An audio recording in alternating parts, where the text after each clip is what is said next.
নমস্কার বন্ধুরা, আরও একটি নতুন রেসিপিতে সবাইকে স্বাগত।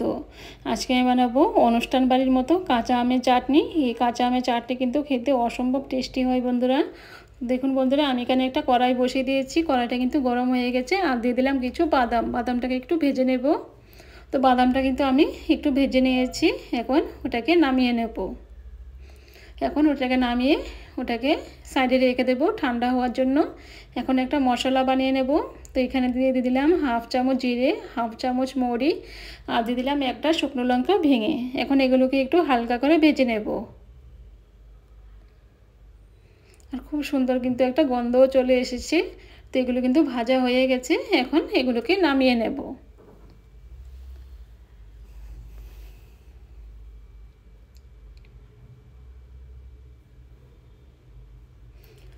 তো বন্ধুরা, এগুলোকে এখন নামিয়ে নিলাম। এখন এগুলোকে একটু হালকা করে ঠান্ডা করে নেব। তো এখানে বাদামগুলোও কিন্তু এখনও একটু গরম আছে। তো এগুলোকে আর একটু ঠান্ডা করে নেব। মশলাটাকে একটু ঠান্ডা করে নেব। এখন আমগুলো আমি কেটে নেব। তো দেখুন বন্ধুরা, এখানে আমি 5টা আম নিয়েছি, আর আমগুলো কিন্তু ভালো করে ধুয়ে পরিষ্কার করে নিয়েছি। এখন আমগুলো খোসাগুলো ছাড়িয়ে আমগুলোকে একদম ছোটো ছোটো করে কেটে নেব। একদম ছোটো পিস পিস করে কেটে নেব। তো দেখুন বন্ধুরা, সবগুলো আম কিন্তু ভালো করে পরিষ্কার করে নিয়েছি। তো দেখুন বন্ধুরা, এই আমগুলো কিন্তু আমি একদম ছোটো ছোটো করে পিস পিস করে কিন্তু কেটে নিয়ে চলে এসেছি। তো দেখুন কত সুন্দর লাগছে। এইভাবে কিন্তু আমের চাটনিটা বানালে খেতে কিন্তু অসম্ভব টেস্টি হয় বন্ধুরা। এখন আমি বাদামগুলো দেখে নেব। তো বাদামগুলো কিন্তু ঠান্ডা হয়ে গেছে। এখন হাত দিয়ে এরকমভাবে দেখুন খোসাগুলোকে ছাড়িয়ে নেব। তো হাত দিয়ে কিন্তু এরকম একটু জোরে এরকম চাপ দিলেই কিন্তু এগুলো খোসাগুলো বেরিয়ে আসছে। তো দেখুন বন্ধুরা, সবগুলো কিন্তু খোসা আমি ছাড়িয়ে নিয়েছি। এখন খোসাগুলো কিন্তু এগুলোকে এরকমভাবে একটু দেখুন, এরকম করলে কিন্তু একটু খোসাগুলো বেরিয়ে চলে আসছে। তো দেখুন বন্ধুরা, সবগুলো খোসা কিন্তু আমি ফেলে দিয়েছি। আর দেখুন বাদামগুলো নিয়ে নিয়েছি। এখন এই বাদামগুলোকে আমি একটা দরদরা একটা পাউডার বানিয়ে নেব। এখন একটা জারে নিয়ে নেব।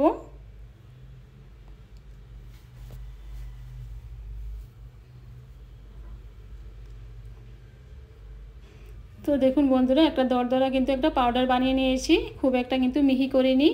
তো এই চাটনিটা কিন্তু একটু দরদরা কিন্তু পাউডারটা থাকলে কিন্তু ওটা খেতে ভালো লাগবে। এখন যে মশলাটা ভেজে রেখেছিলাম সেই মশলাটা কিন্তু ঠান্ডা হয়ে গেছে। এখন এই মশলাটাকেও কিন্তু এই জারে আমি ওটাকেও একটা দরদরা একটা পাউডার বানিয়ে নেব। তো দেখুন বন্ধুরা, ওটাকেও কিন্তু একটা দরদরা পাউডার বানিয়ে নিয়েছি। এখন ওটাকে সাইডে রেখে দেব। এখন চুলায় আবার আমি এই কড়াই বসিয়ে দিয়েছি। এখন দিয়ে দেব তেল। এখন দিয়ে দেব 5 ফোড়ন, আর দিয়ে দেবো একটা শুকনো লঙ্কা ভেঙে। দিয়ে এগুলোকে একটু হালকা করে একটু ভেজে নেব।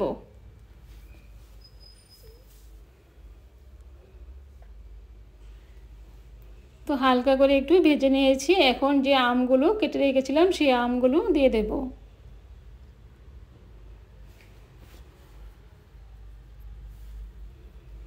তো দেখুন বন্ধুরা, সবগুলো আম কিন্তু আমি দিয়ে দিচ্ছি। তো সবগুলো আম দেওয়া হয়ে গেছে। এখন এগুলোকে নাড়াচাড়া করে মিশিয়ে নেব।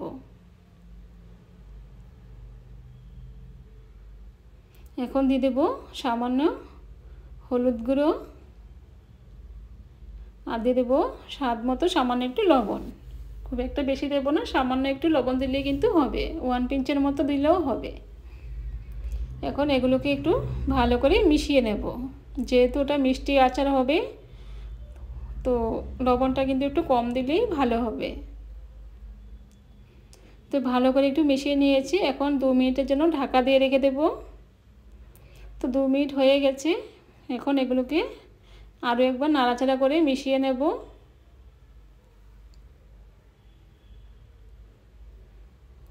একটু নাড়াচাড়া করে দিলাম। এখন আবারও ওটাকে ঢাকা দিয়ে আরও 2 মিনিট রেখে দেব।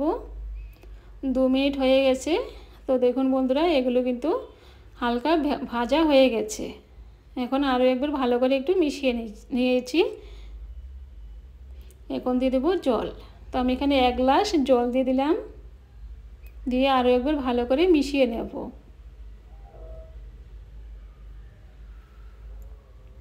এখন আমি ঢাকা দিয়ে আমগুলোকে ভালো করে সিদ্ধ করে নেব। তো 2 মিনিট এরকমভাবে কিন্তু এগুলোকে একটু সিদ্ধ করে নিয়েছি। এখন এগুলোকে একটু নাড়াচাড়া করে দেব। নাড়াচাড়া করে আবারও 2 মিনিটের জন্য আবারও এগুলোকে ঢেকে রেখে দেব। তো আরও 2 মিনিট হয়ে গেছে, এখন দেখে নেব। তো দেখুন বন্ধুরা, আমগুলো কিন্তু সুন্দরভাবে কিন্তু সিদ্ধ হয়ে গেছে।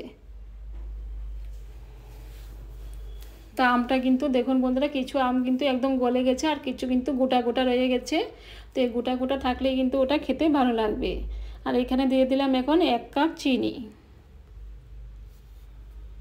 এখন এগুলোকে একটু ভালো করে মিশিয়ে নেব। তো চিনিটা দেওয়ার পরে কিন্তু চিনি থেকে কিন্তু অনেক জল বের হবে বন্ধুরা। তো দেখুন, চিনি থেকে কিন্তু অনেকটাই জল বেরিয়ে গেছে। এখন ওটাকে ভালো করে একটু ফুটিয়ে নেব। এখন দিয়ে দেবো কিশমিশ,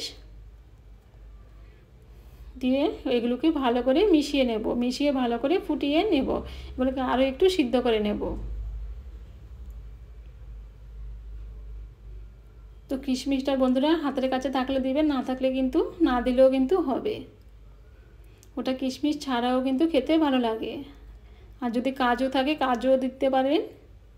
তো যে বাদামটা আমি একটা দরদরা পাউডার বানিয়ে রেখেছিলাম, সেই বাদামটা আমি দিয়ে দিলাম।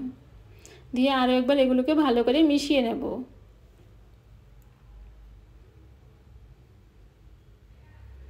তো এভাবে মিশিয়ে ওটাকে আরও 2 মিনিটের জন্য আমি ফুটিয়ে নেব।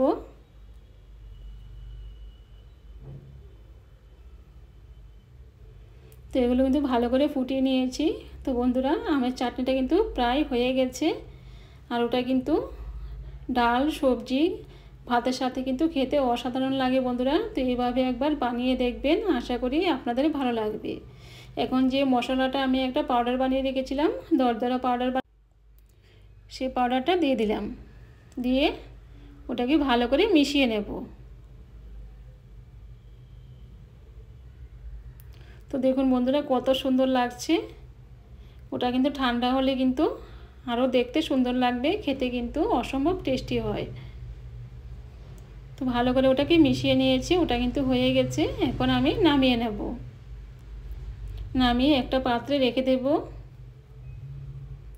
তো দেখুন বন্ধুরা, কত সুন্দর হয়েছে। তো এরকমভাবে কিন্তু বানিয়ে আপনারা কিন্তু ফ্রিজে রেখেও কিন্তু 1 সপ্তাহের মতো ফ্রিজে রেখে ওটা খেতে পারবেন।